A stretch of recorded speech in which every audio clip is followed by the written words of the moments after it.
Hello everybody, welcome. It is Monday, so I am posting a video.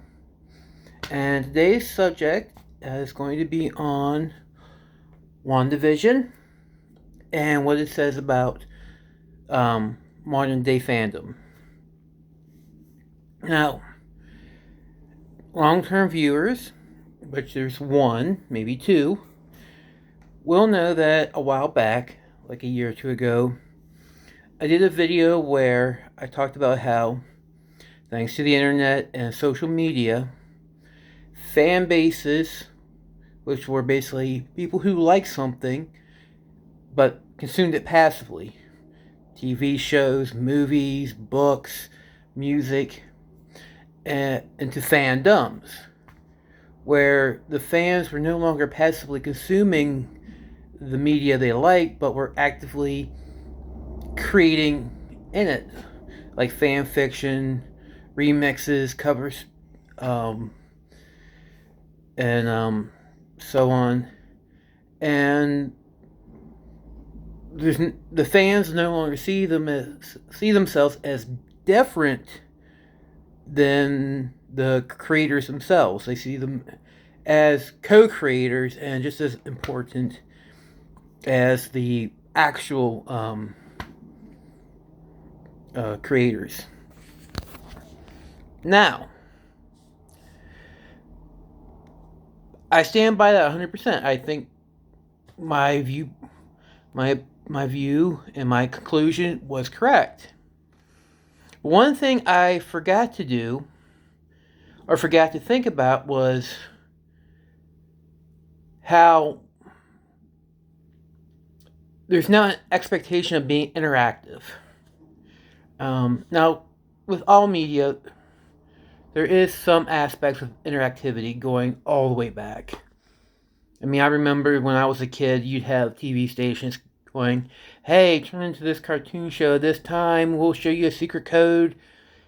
Write it down on a postcard, send it in, and win this toy package." Okay, but that was a different kind of interactivity. That was from the actual station itself. You weren't actually interacting with the content at all. It's just something your local TV station did. Then, about 1999, with the Blair Witch. That's kind of the very first time where I can remember a piece of media, this time a movie, being more hands-on, more interactive. So before you'd have a movie website which was like, "This is our movie. These are the behind the scenes pictures. These are the actors. These are the actors' bios. Here was a brief synopsis." Um, this was different in that it had fake news articles, fake TV clips. It was it was going for the first truly immersive experience where people thought it was all real. And then from there, you had other things like Cloverfield, Gravity Falls, Pokemon Go, where the show was only one part, or the video game, or whatever, it's only one single part of the overall experience. You were given clues and quizzes and problems to solve, and you were to go out and solve them. And if you did and went to this place at this time, you'd find this thing. Maybe it would lead to like finding a statue like Bill Cipher in Gravity Falls. Maybe it'd be finding out something more about the movie mythology, like in Cloverfield. But it was still an interactive experience. And it's something that millennials and Gen Z have grown up on and taken for granted. That it's like entertainment is interactive. Um, Book of Leaves. It's a book, but it's also an interactive experience where you can go online, get clues, look up things.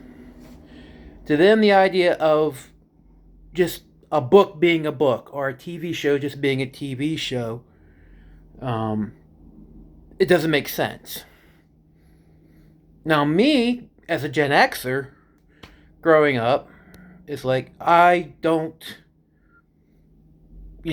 consider my entertainment to be interactive unless I'm specifically seeking out something to be interactive, like a video game.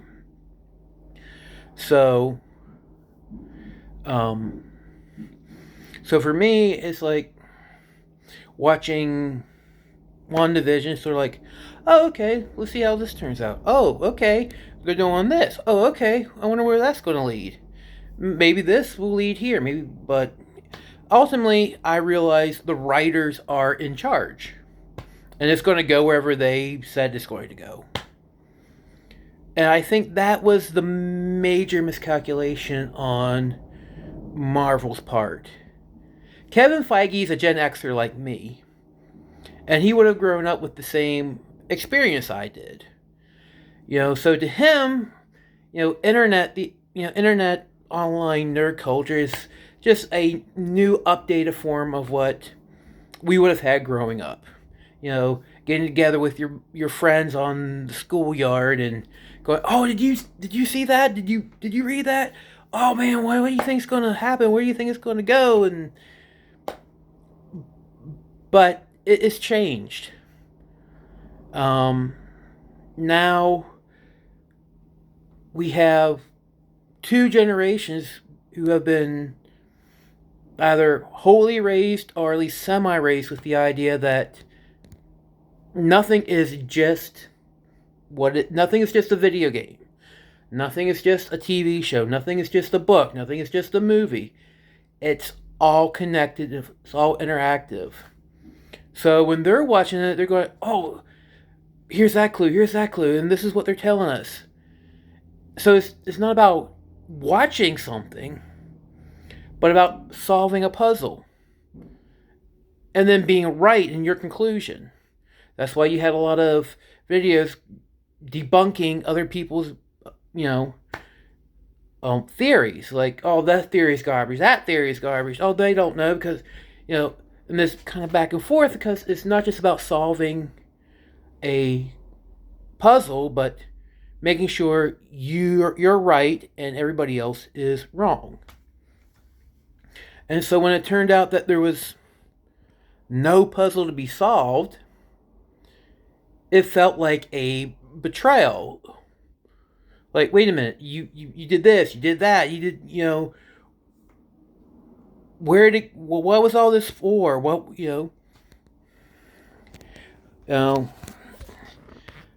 for instance, the casting of Evan Peters. Okay? Now, that is the one thing about the show that really, kind of ticked me off, cheesed me off. It's like, if you're going to bring Evan Peters in, have it mean something. Have it be something. Okay, yeah, I get it. Wink, wink, nudge, nudge. Okay, whatever. And maybe even 5-10 years ago, I could have let that slide. But even at my age, still with the mindset of a show's just a show, a movie's still just a movie, it's kind of, that mentality still has kind of bled in a little bit. Like, oh, this has to be a clue to something. And when it turned out not to be, and just, stunt casting, what happened all the time back in the day, like I said, something like that, when I was growing up, was part for the course, So, looking back, I was like, oh, okay, yeah. I get it. But Still, that's not where the people are now. If you're 35 or under, you're expecting your entertainment to be interactive. And I think that was the big mistake. And I think going forward, I think Marvel has enough goodwill that people will still tune in to be entertained, to watch, but it's not going to have the hype that it did. It's not going to have the cultural impact that it did, because nobody's going to believe it for anything. They're just going to be like, oh, okay, superhero TV show, superhero movies, okay, whatever. You're not going to have that, kind of rabid, investment. Like I said, I have no doubt there's still going to be a lot of people who watch Falcon and the Winter Soldier, or Loki, or one thing. She-Hulk is the queen. I love She-Hulk. I will defend her to my last breath. There are 3 women in my life who mean the absolute world to me. 3 fictional ones. Okay. Wonder Woman, Spider-Woman, She-Hulk. Alright. Wonder Woman, for letting me know my gender identity. Spider-Woman, for letting me know my sexual orientation. And She-Hulk just for being the baddest bitch on the planet. Fictional planet. So, yeah. Love She-Hulk. Can't wait till her show comes out. And Deadpool ripped off She-Hulk. She-Hulk was breaking the 4th wall before Deadpool ever came out. Don't believe me? Sensational She-Hulk. Look it up. One of the best comic book series ever. Alright, tangent's over. Back. So yeah, there will be people who watch to be entertained, but it's not going to be like this was. They're not going to have the emotional investment that they did. And that's kind of sad. Because now let me talk to you about what I thought of WandaVision as a series, as a show. It was good. It was one of the best character studies for a impossible character there could have been. It had a lot to say about trauma and getting over it, and how to deal, and if you're not careful, your pain will cause you to lash out and hurt others, whether it's willingly or unwillingly. I mean, there was a lot of good stuff there. It was a really good show. The only 2 things that, like I said, ticked me off, one I mentioned was with Evan Peters, because it's like, I wanted him to be the Quicksilver from the X-Men films. And I don't believe they used Monica Rambeau to the fullest extent. It's like, okay, she's got power, she's here, and she's locked away. Oh, she busted free, and okay, she stopped a couple bullets. Oh, and now she's going up to space. Meh. It was that was a waste. But other than those 2 things, it was a really good show, and it was a really good ending.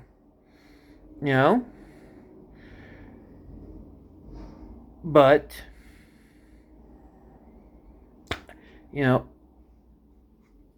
like I said, Gen X, coming from an older generation, coming from the generation of fan base. This is not fan base anymore. This is fandom. So, I think that's a misstep. It was just not knowing where your audience is and who your audience is. But, yeah. WandaVision, good show. Probably about the best ending they could have done, outside of a few things here and there. But honestly, there's no good endings. Because no matter... And there's no bad endings either. No matter how bad you think an ending is, I guarantee you someone out there thinks it's the greatest ending ever. And no matter how great you think an ending is, there's somebody out there who thinks it's the worst ending ever. It's hard to end or wrap up something because life doesn't have those endings. You know what an ending is in life? Death. And it's only for the person who died. Everybody else has to continue on. So you're imposing this sort of artificial thing. So yeah, you're never going to get it completely right. You're never going to get it completely wrong either. So I always, leave wiggle room. No. That's why even though my preference for Endgame was for Natasha and Steve to end up together and, have the son like they do in the alternative universe comics and the one film, James Rogers, because I am a major Rogers shipper. I even wrote a fan fiction. It's on my Tumblr. Check it out. I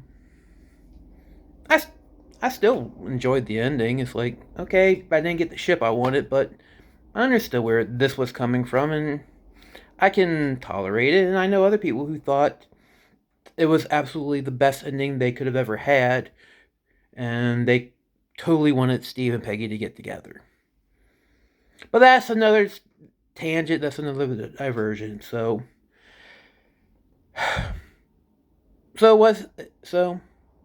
anyway, moving forward, the shows, the movies are going to be fairly successful. They just won't have, the intense, the cultural intensity that they did. Or I might be completely wrong. Anyway, that's all. See ya.